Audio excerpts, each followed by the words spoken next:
GK Chesterton is my name when I go to the club and I have to conceal my identity. I feel like the Mr. Moneybags from Monopoly and GK Chesterton. Yeah, our buds. like, They're yeah, like hanging out. they love hitting the club.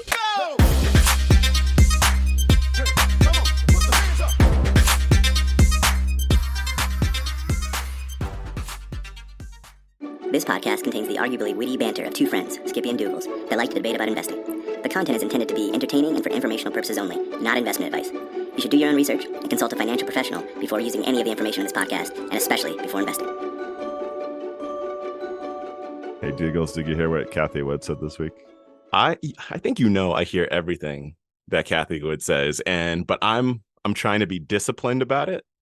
And so I shout about it in my own home and try not to bring it onto the pod because I got yelled at by you and our listeners that I brought it up too much. So no, yes. We got to talk about this. Okay. We got to. I don't. You got to talk about this. I don't know if I can do it with a straight face. She said she's talking treasury yields and interest rates here, and she says under Volcker, the increase in treasury yields was 1.6x from 10% to 16%, compared to 7.4x from 0.5 to 3.7 under Powell and team. She goes on, talks about a bunch more stuff. Okay, so I can't even do it with a straight face.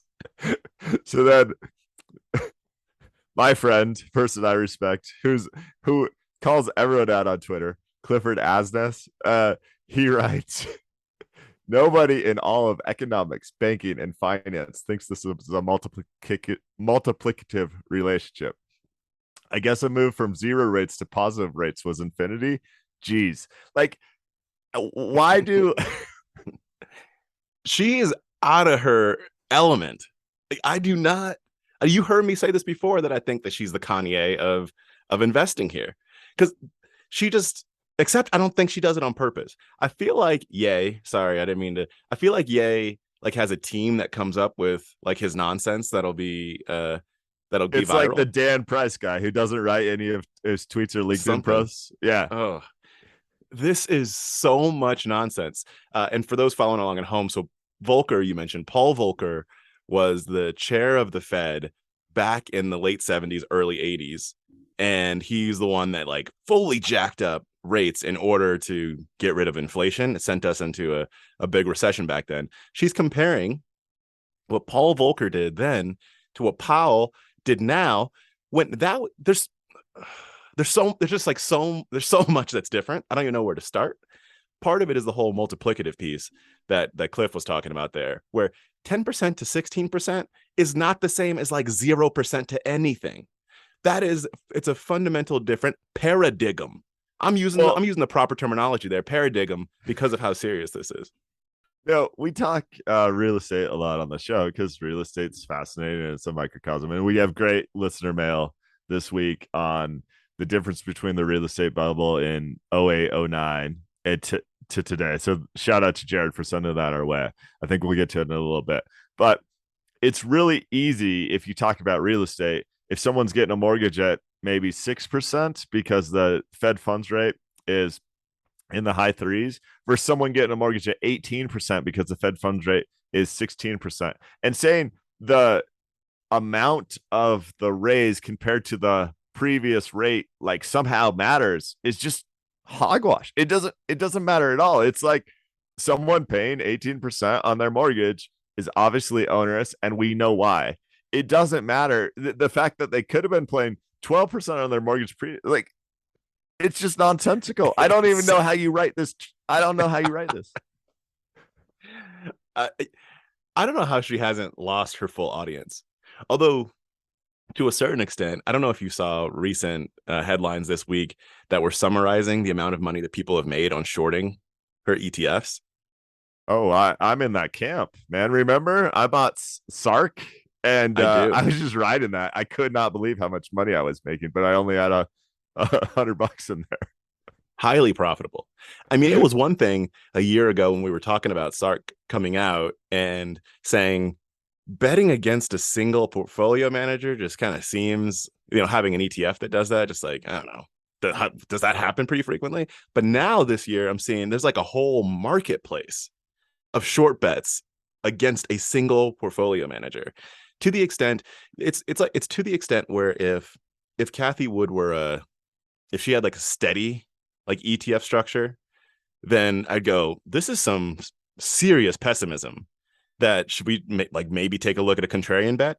But the fact that every 16 minutes she changes her mind based on some nonsense on what she wants to buy or sell, like I can't bet on that human. I can't. I mean, I wanted to tie back in a way. I think her point here, which I don't know. I think she's Don't. trying to say that what Jerome Powell and team did in the last 6 months is like 5 times worse than what Volcker did when he brought rates to 16%. No. It's a binary. It's different. This is a binary. Powell and team said we're going to move from the world of 0% interest rates to a world of interest rates. Like the binary is what they did. You can't look at the multiplication that exists there. I just can't with her. I can't with her. I can't either. I know when I bought my first home in 2006-ish, our mortgage was 6%. And I did an analysis at that time. So this is from memory. It's probably wrong.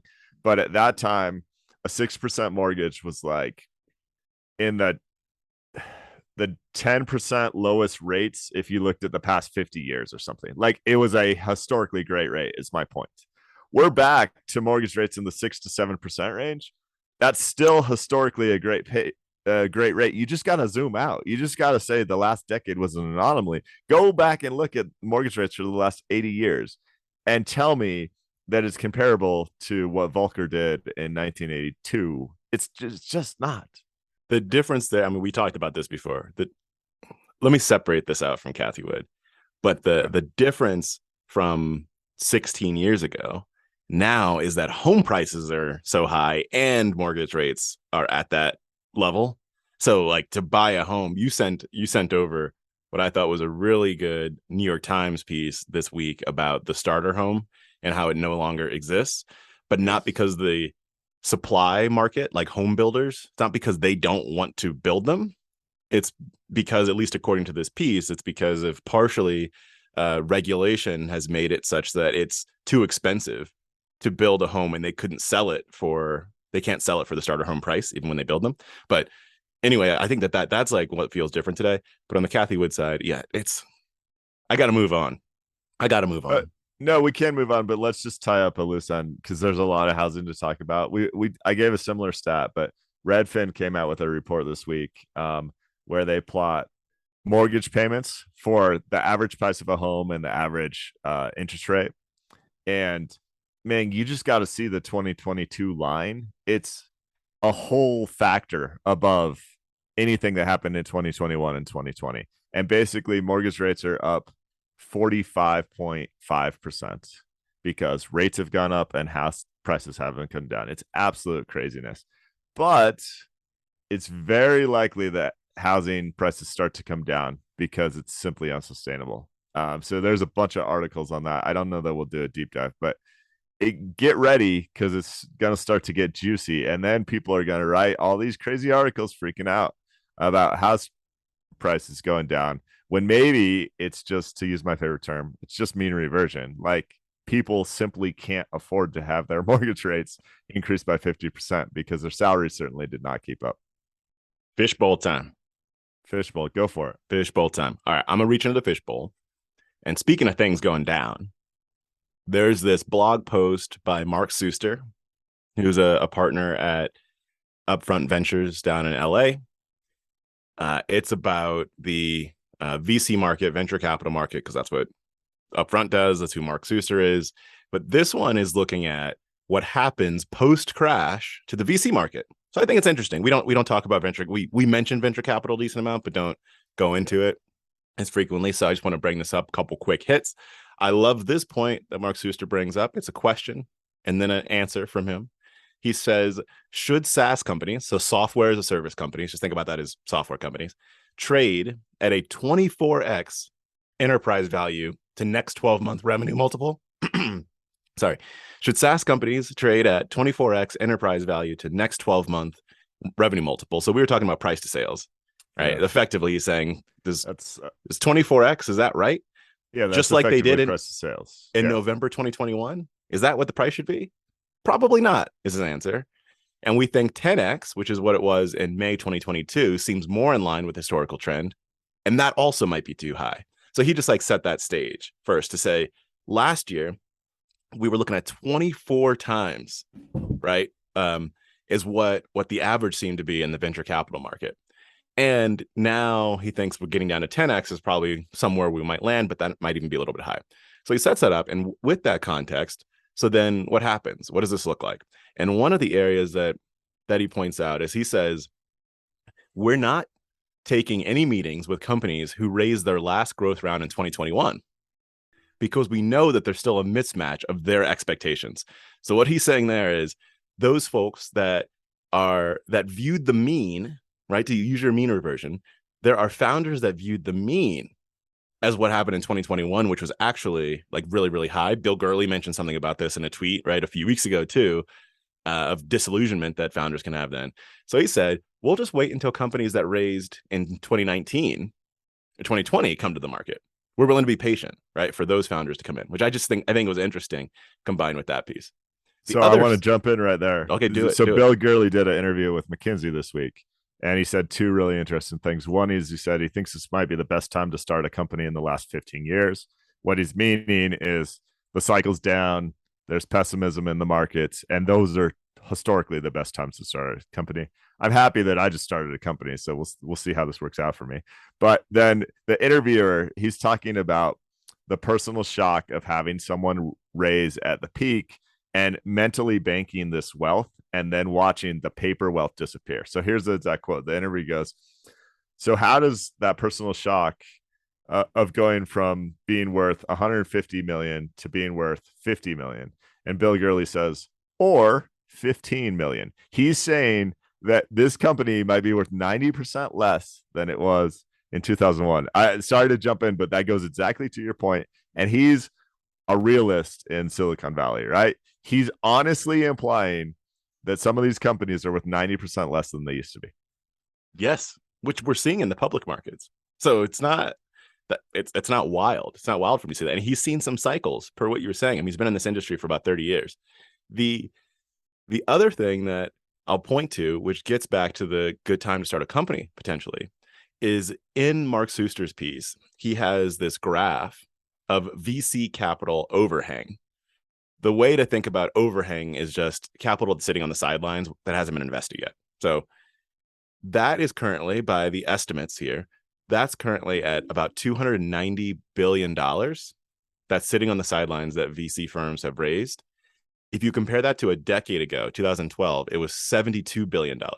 So we're more than 4x the amount of capital that VC firms are just having to deploy that are sitting right now.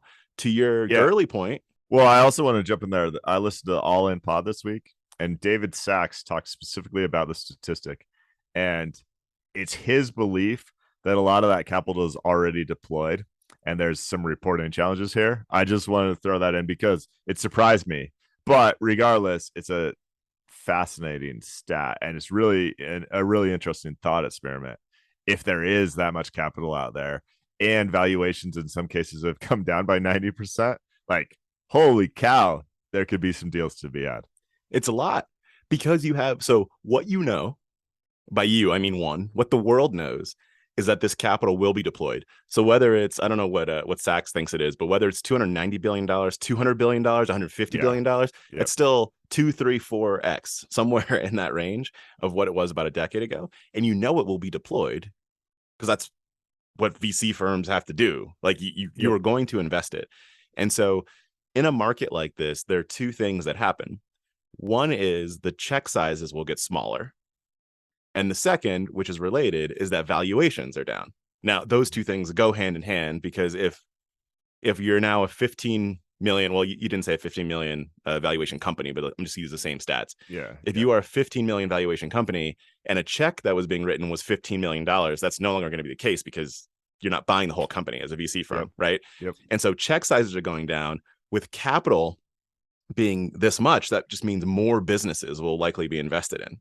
And so you have a higher likelihood of getting funded, but at a lower valuation right Mhm. now, if you follow that logic. It's an oversimplification, but I think a helpful way to think about it. Yeah, and I think that's potentially good for everybody. It means the VC firms get to take more shots, and it's a long probability anyway. And more companies get a chance to build with that. They're just going to have to build in a much more capital efficient way. So now I'm going to throw out a few numbers here. So try and follow along because it can be hard to like listen to this many numbers. Suster lays out what he's calling like the funnel, right, of deals and how that plays out with a funds return. And so typically, to set up some context, the way that venture capital firms make money is they try and have a multiple of whatever they raised in a fund. So if you raise $100 million, you want that fund to return $400 million, right? Mhm. Where that return comes from is a small percentage of the total investments that you make. So many of them fail. Some of them might return back the money that you put in, but then the small number are not just 4x, but 10, 20x whatever you end up putting in. And so that's where the funds return comes from. Okay. So what he's saying is if we do 36 to 40 deals in a seed fund, somewhere between 25 to 40% would likely see big up rounds in the first 12 to 24 months. So what he's saying there is they might write a check and then the next round, so that their next funding round that company has in the next year or two is going to be maybe 2 or 3x whatever they ended up investing in it. So it's like a big up round that comes from that, right? So about 12 to 15 of their investments of that 36 to 40 will raise more money and they'll be worth a whole bunch more quickly. That's not long term, right? Because when you're usually holding on to a company for, it's called 7 years, right, as a VC. Of the companies that became well financed, so that 12 to 15, we only need 15 to 25% to pan out to return 2 to 3x the fund. But this is all driven on the assumption that we didn't write. This is so important. This is all driven on the assumption that we didn't write a $20 million check out of the gate and that we didn't pay $100 million pre-money valuation.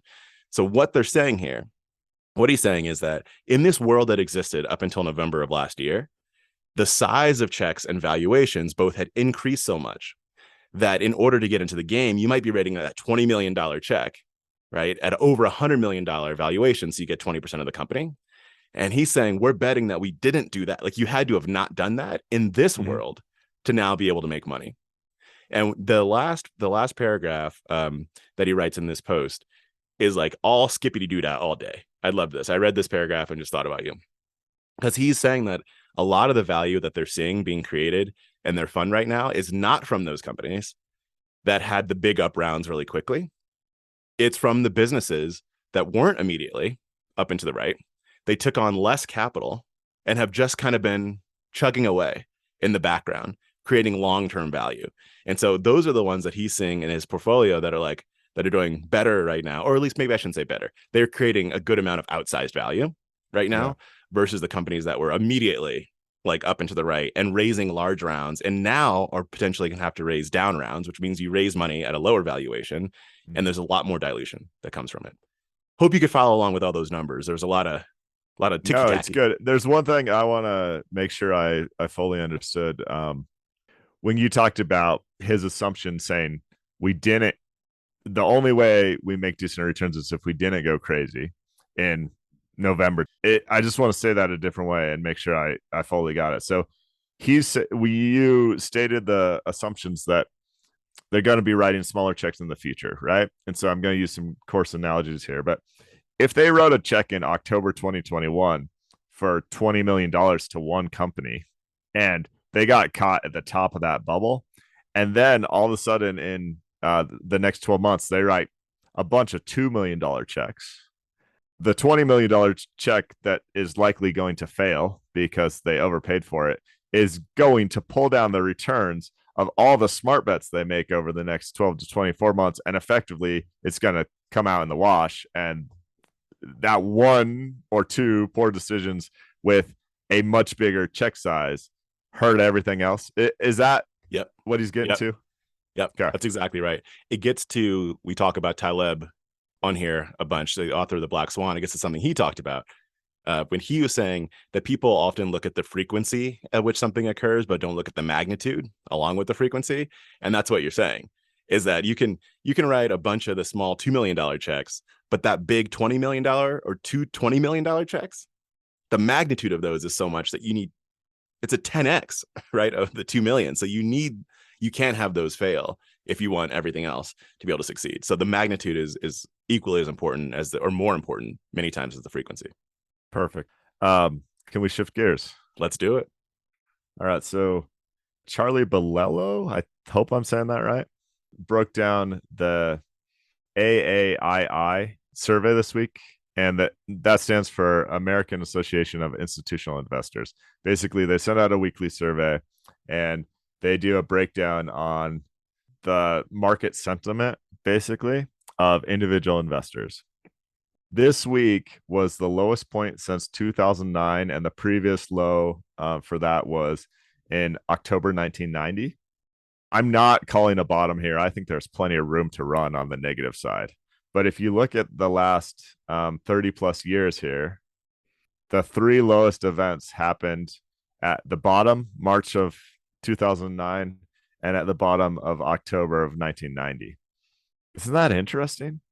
I mean, I'm not feeling that much negative sentiment out there. I'm feeling some people freaking out, but clearly your average person is having a pretty tough go right now.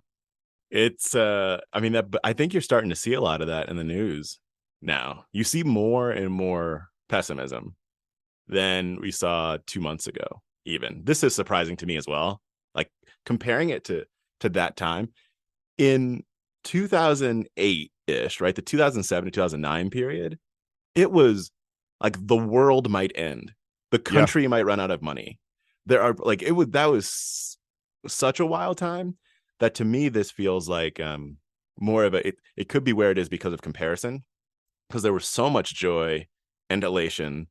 And Kathy Wood was talking about how things were going to go up 40x or whatever in the next 5 years, or 40% compounding returns in the next 5 years or something like that. Just less than a year ago.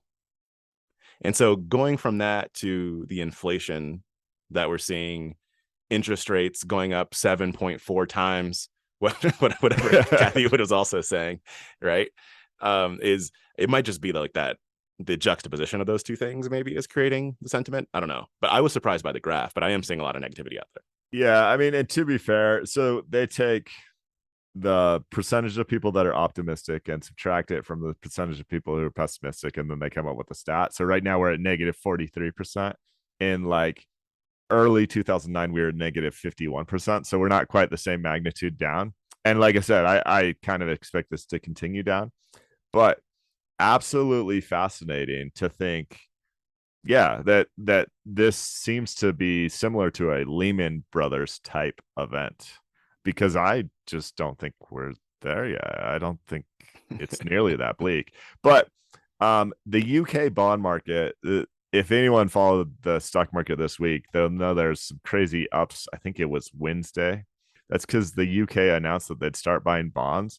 And I read a really fascinating piece in the FT, the Financial Times, and talked about with the UK deciding to raise rates, that the bond market almost collapsed and there was no buyers for United Kingdom government bonds. It's a whole different issue that we're not going to get into in detail here, but that is when people start to throw Lehman Brothers around, when markets just seem to fail. Like it doesn't seem like there's demand for a certain swing, and so the government had to step in, and that's what people reacted to. So maybe some of this is well founded in terms of we're at the cracking point of potential catastrophic events like that. I mean, the market has rarely ever gone down this far this quickly. Very true. So, yeah, I have stats on that, but not in front of me. This is one of the worst 3 quarters of the year. I better pull that up since like the 20s, right? It's something like that. I think the 30s. Yeah, I think the 1930s. This is so fascinating to me, this market, because to your point, I know I've said this before, but to the point you were stating, it's like not that, it doesn't seem that bad like yet, But then there's so many stocks that people loved that are down real far. And so in some corners of the market, maybe the people that get surveyed here, their corners of the market, it's not looking so good. I think that's it. And I thought about doing this episode. If there's appetite, we might do it next. I mean, it might be nice to reset, guys, and just talk about again, get a longer time horizon and talk about how much more common it is for the S&P 500 to go up on a yearly basis than it is to go down. We could pull all those stats for you, and we could just do 20 minutes on it if that'd be helpful. This is a time of fear, but historically, time is on your side, and it makes sense to own equities. So hit us up if that's of interest to you. We could certainly reset the psyche here. Yeah. And we sometimes will talk about like what the price of something is relative to historical date for that, which has like a psychological potential value, but doesn't really mean anything in and of itself. But for the market right now, I think it can be helpful for folks to note, because maybe you can take yourself back in time a little bit. Yeah. That for the market right now is in like, I think Q4 of 2020-ish, like somewhere like that. And so effectively, I'm going to round a little bit. Effectively, if you just transport yourself back, what we're saying is that we've taken out the returns of 2021. Mm-hmm. That's where we are. And that's not that bad in the grand scheme of things. No. You and I, and on the pod in 2021, were saying this is kind of crazy and we can't justify this. So yeah, and the market's saying we can't. You're right. Like we can't justify this. So let's take that year out. Yeah, that's where we are. Everyone forget about 2021. Deal. Done. Solidified. Yeah. Market crashes go back years. Like you're wiping like 5-6 years or whatever off the generally in a market crash. So we'll see whether or not that's what this is. But that's where we are, roughly Q4 2020. Can I dip into some brilliance? All right. So for those of you that don't like to read investor memos, I'm going to summarize one for you. And that's nearly all of you, by the way. I'm pretty sure. Howard Marks can put pen to paper in such a phenomenal way.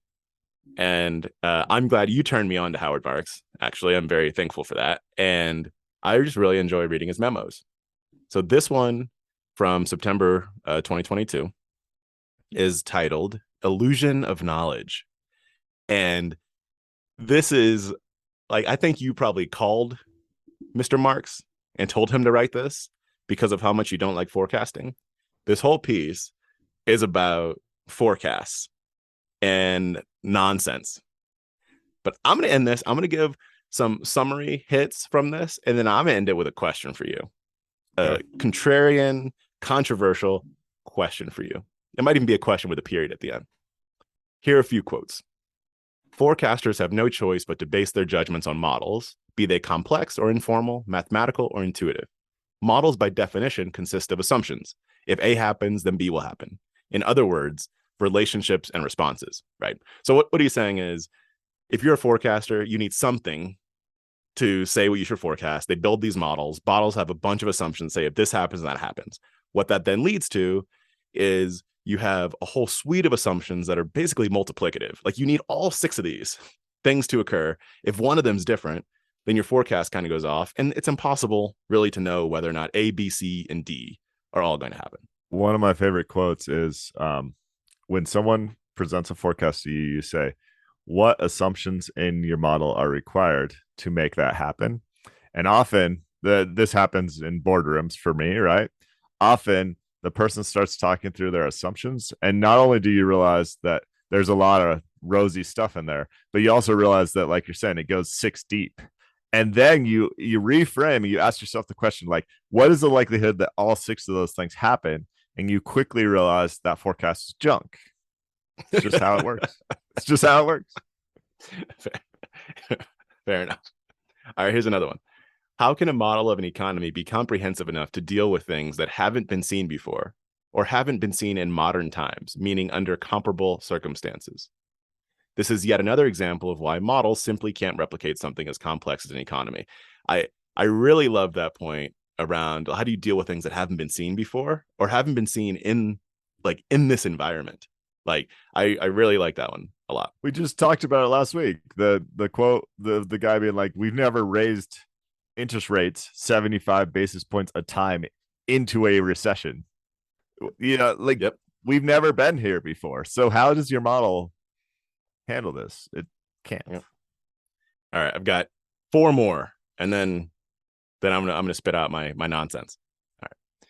I imagine that for most money managers, the process goes like this. I predict the economy will do A. If A happens, interest rates should do B. With interest rates of B, the stock market should do C. Under that environment, the best performing sector should be D, and stock E should rise the most. The portfolio expected to do best under that scenario is then assembled. Like when you read it that plainly, you then go, "Ooh, okay, I'm not investing in that." All right, the next one. And so this one, he's actually quoting somebody else, an English writer named G.K. Chesterton. And this is from Chesterton's piece that he used, Chesterton quote that he used in a previous memo called Risk Revisited Again. The real trouble with this world of ours is not that it's an unreasonable world, nor even that it's a reasonable one. The commonest kind of trouble is that it is nearly reasonable, but not quite. That I love so much. I'll give you my like reframe of that is that the model, if you look at this in model terms, and your model is fully logical, let's just say, like it follows this logical trend. And he's saying the problem isn't that the world says that logic isn't right. And it's not that the world says that logic's right. It says that it's like basically right, but it's 10% off right there. And if you're 10% off there, then everything, like anything else could happen because of the randomness that exists in the world. I really love that part. It's not that it's unreasonable. It's not that it's reasonable. It's that it's nearly reasonable. And like, I think that is the problem. Yeah, I just got to jump in there with a really important point. G.K. Chesterton is my name when I go to the club and I have to conceal my identity. I feel like the Mr. Moneybags from Monopoly and G.K. Chesterton, are buds. They're like hanging out. They love hitting the club. G.K. Chesterton is an all-timer. That is a great name. It's Holy phenomenal. cow. It's phenomenal. I'll read anything that you write if that's your name. Yeah, seriously. I'm buying some books today by Mr. Chesterton. All right, I actually have one more. I thought it was 2 more. One more. As I mentioned in my recent memo, Thinking About Macro, in the 1970s, we used to describe an economist as, quote, a portfolio manager who never marks to market. This is so good. In other words, economists make forecasts. Events prove them either right or wrong. They go on to make new forecasts, but they don't keep track of how often they get it right. It's like it's so good. I love that fact. So, all right, what he's saying here through all this, forecasts rarely come true. And if they do, it's by chance, right? Forecasting can be dangerous because people bet so much on them. Now, Skippy, are you ready for this? Yes. Aren't we all forecasting though? I think what's being said here is that it's the precision of a forecast that is nonsensical, not that you're forecasting. Because even when you talk about mean reversion, you're forecasting that the economy of the United States doesn't fall apart. Like you're forecasting that this company doesn't go bankrupt. You're forecasting, but like it's a directional forecast versus a precise forecast. And I don't feel like that's talked about. That like we all are forecasting. Howard Marks buys a lot of distressed debt. And that's a lot of where the investing comes from. There's a forecast that's being made when that debt is purchased. It's just not like here are my 6 assumptions that have to all come true perfectly, and this is the price necessarily fully there, but there's some directional forecast. I'll pause. I mean, I love the thought process and generally agree, but Howard Marks, me, hopefully others, are making probabilistic bets based on current valuations, right? And beliefs in the future. Sure, but the forecast that he's crapping on here, if I'm allowed to say that on the pod, is the economist that says interest rates are going to be X at the end of 2022, or the value of the S&P 500 is going to be X at this period in time. Or that, remember we joked about the Dallas 36,000 book that came out 20 years ago. Like, it's that level of precision to say. We even mentioned it last week. I said I'm really excited about some stock picks of mine, but the thing that's tough is when my normal turnaround might take 18 months to get to what I think is true value. In this environment, I think it's going to take 3 years, and that's kind of a pain. I don't control that time horizon at all. I don't control when things mean revert. So I guess I don't think of that specifically as a forecast, and I don't think Mr. Marks does either. But I know what you're saying, and it's very true. It's that's what's so hard about investing, and especially investing recommendations and advice. It comes across as contradictory because it's like no one can know the future except you should buy this stock at this point in time because it's going to be worth more money in the future. But that's a forecast. Yeah, true. I know.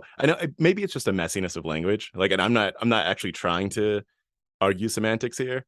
It's just more that I think it'd be really helpful to mention some version of that fact, that it's specifically, I think you said it really, really well. It's the specific type of forecast that Howard Marks is talking about and that you talk about, right? But when I like read this, it's just like forecasting is stupid. Go, well, like you have to have some belief in the future that you are betting on if you are investing. And so maybe it would be helpful for some, like, I'm just thinking of it as directional forecasting or something, like writing about how should you structure your future belief system and how shouldn't you structure your future belief system. When you say it that way, I'm going to push back stronger. When Howard Marks buys distressed debt, he says, I'm buying this thing at $10. There's a 50% chance it's worth $100. There's a 30% chance it's worth $15. And there's a 20% chance it's worth $2. He does the math on that. And I'm simplifying here. It's not exactly like this, but he does the math on that. And he says the expected value of this at some point in the future is higher than the $10 I'm paying for it. What he doesn't say it's going to $100. He doesn't say it's going to $2. He says, I'm willing to take this bet, and I'm going to take enough of these bets with probabilistic outcomes that are in my favor that I'm going to make tons of money. He's done that historically. He's worth billions of dollars, if I remember correctly. I think he's worth like $3 billion. So I don't think of that as a forecast. I think of that as like, go back to the poker table, Dougals. You're a poker guy. You're making a smart bet, but you're not necessarily saying, you're saying the odds are in my favor. You're not necessarily saying this exact thing is going to happen. He just is making bets when the odds are in his favor. And then he sits around as long as it takes for that to come true. And when it comes true, it's not a forecast. It's just that he was smart about how he did his analysis. I don't know if it's worth continuing down this rabbit hole, but we can, because I hear what you're saying and I agree with that. I think I do see that as a forecast. Like that's fair. He sees there's a 63% chance that this will be true in the future, this being higher than today.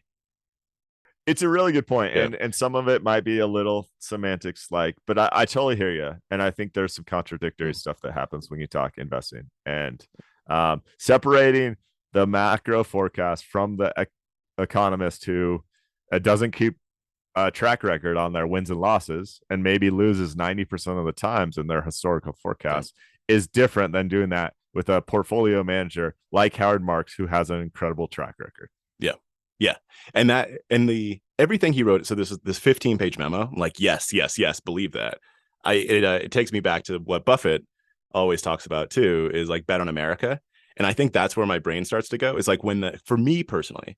So if the stock market goes down another 50% and I deploy, not at that exact moment, right? But like during that process, my belief, like my forecast, is that America will continue to be a strong and dominant economy. Maybe it doesn't have to be number one, whatever, but a strong and dominant economy in the future.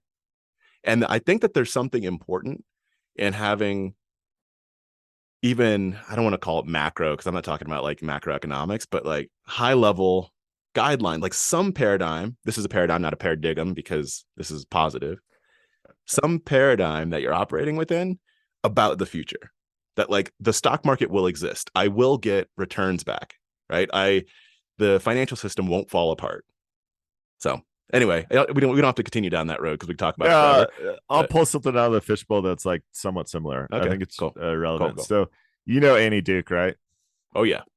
Okay, Annie Duke, former professional poker player and author, super smart. She wrote a new book called Quit. I haven't read this book yet, but I will. And the breakdown in the Wall Street Journal was really fascinating. She got this idea when she was a professional poker player and watched the true professionals fold much more frequently than the amateurs. And I believe the stats there is a true professional folds about 75% of the time. And pros play fewer than 25% of the hands after other cards hit the table, and amateurs play more than 50%, right? So to be a great professional poker player, this is where I say it builds on the Marx conversation. It's about probabilistic outcomes, and the pros play less hands because if the odds aren't in their favor, they're not even going to waste their money, right? Where she goes with this is an example of Stuart Butterfield. Stuart Butterfield, who founded Flickr, sold it to Yahoo, and Slack, and sold it to Salesforce. He sold Slack to Salesforce recently for almost $28 billion. Neither of those companies were what he tried to found. Yes. Am I saying that right? Yes. He founded gaming companies. He founded video gaming companies. He realized at some point that he didn't have the ability, his probabilistic outcomes for success of his original idea were long shots. He stopped. He, in certain cases, in the second one that ended up being Slack, he gave money back to his investors. He had already raised it was a success story, but it was nowhere near the success story that Slack ended up being when he pivoted. So it's just fascinating. I can't wait to read it. And I think there's some really good takeaways here in terms of thinking about life more the way you would think about your investments in terms of how you actually spend your time. I love the two stories that you just put out there. So pardon my jumping in here, but to talk about them a little bit, because I think they're really fascinating. And I don't remember the name of the original game that was started before Flickr, but Stuart Butterfield, Katarina Fake, and there might have been one other person, I can't remember, founded this organization. They had the game, and there was a part of the game where people could like post pictures. There's like a little picture community. And what they saw was that the engagement in that part of the game was so much higher than the actual gameplay. Like people were just going in to look at pictures. So that's where that first pivot came from. And then I'm going to make up the year, but it was around like 2009, 2010, something like that. Glitch was the second game. I was a beta user of Glitch. It was a pretty cool game, actually. But where this one came from, as you mentioned, they'd already raised money, right? People, nerds like me, liked the game. Mm-hmm. But with this one, they built there's something called IRC. I think it's Internet Relay Chat is what it's called, which is like the bare bones fundamental infrastructure on which you can communicate, like using on the server side of the internet. And in order for them to communicate and collaborate as a company, they built an interface on top of IRC, right? Like their own proprietary interface, and went, the game's this is really good. And that's when they returned the money for investors if they wanted it. Yep.